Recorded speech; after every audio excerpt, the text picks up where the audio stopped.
The morality of drone warfare is often argued by people because of questioning of how precise they really are and how they can often be used as a means of retaliation against another nation. First, you have to look at the history of drone warfare. Drone warfare has been around since the 19th century, with the Austrians using pilotless hot air balloons to conduct bombings in Venice. Pilotless flying has been around since the Wright brothers first introduced a remote control plane.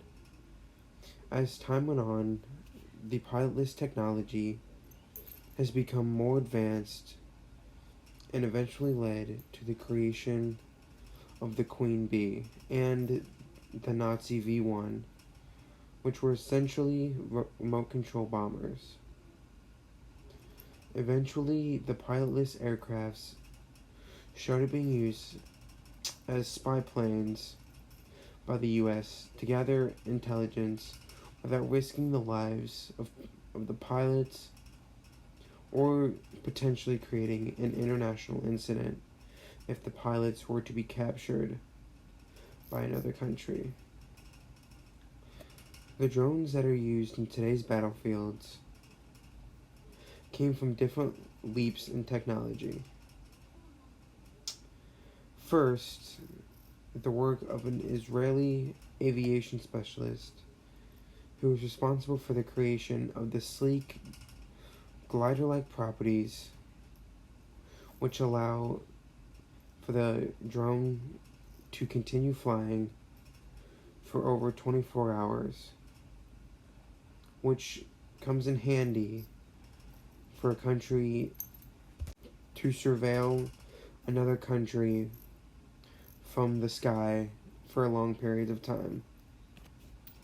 The drones were eventually changed by the CIA to fit missiles, so the task of the drones went from spying to being used to deploy missiles.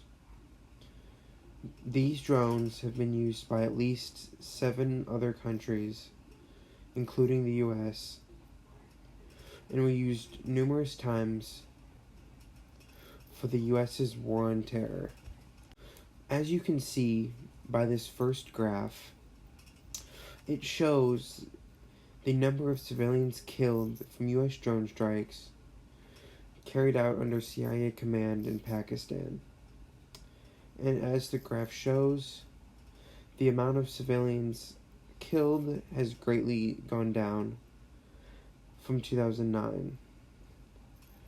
Here in 2022, the number of civilians killed by drone strikes has gone down to 0.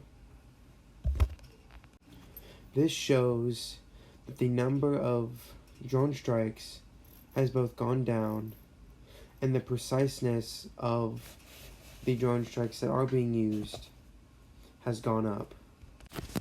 This second graph shows drone strikes in Pakistan.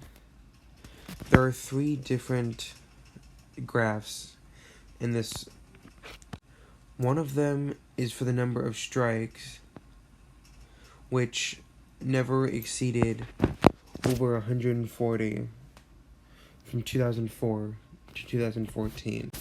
It also shows the minimum total casualties, including civilians, from the drone strikes in Pakistan, which from the year 2004 to 2014 never exceeded over 1,000 casualties.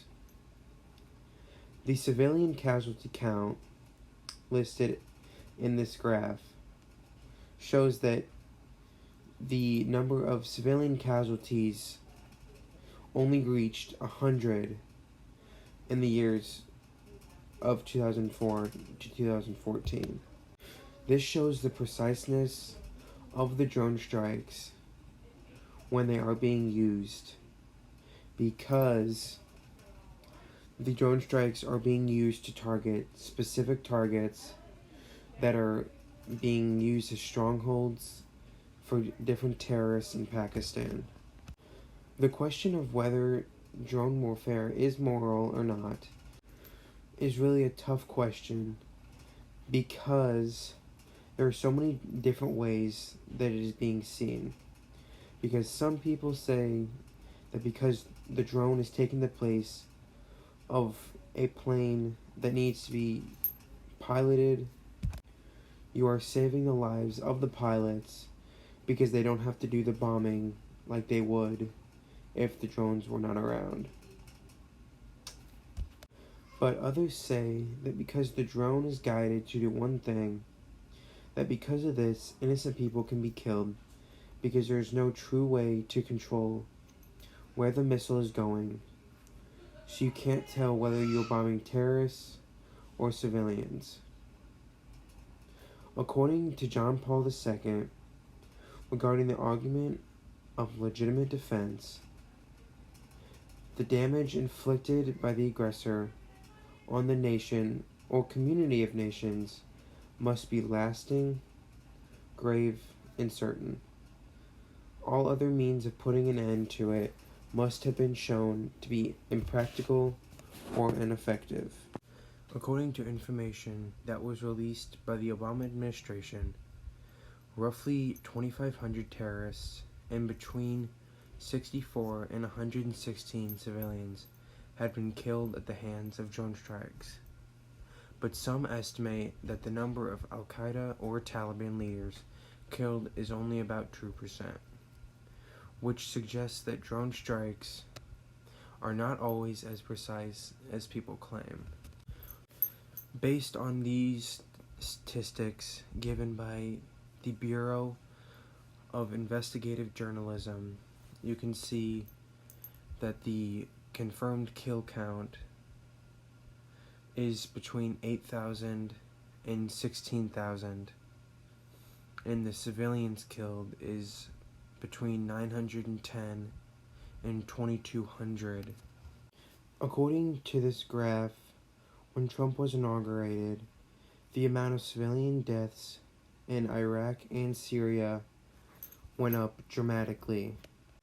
Keeping in mind what the church believes, First Lu Student, changing the rules of drone warfare and whether it can be used as a legitimate means of fighting goes well beyond your political views. It has to do with whether or not you think that it is morally correct to send a pilotless drone to bomb a country, knowing that the preciseness of that bomb may not be 100%. And what you can do to try and change the mass use of drones would be to become an advocate for the people that are being hit by the missiles, even though they're innocent civilians in places like Iraq and Syria.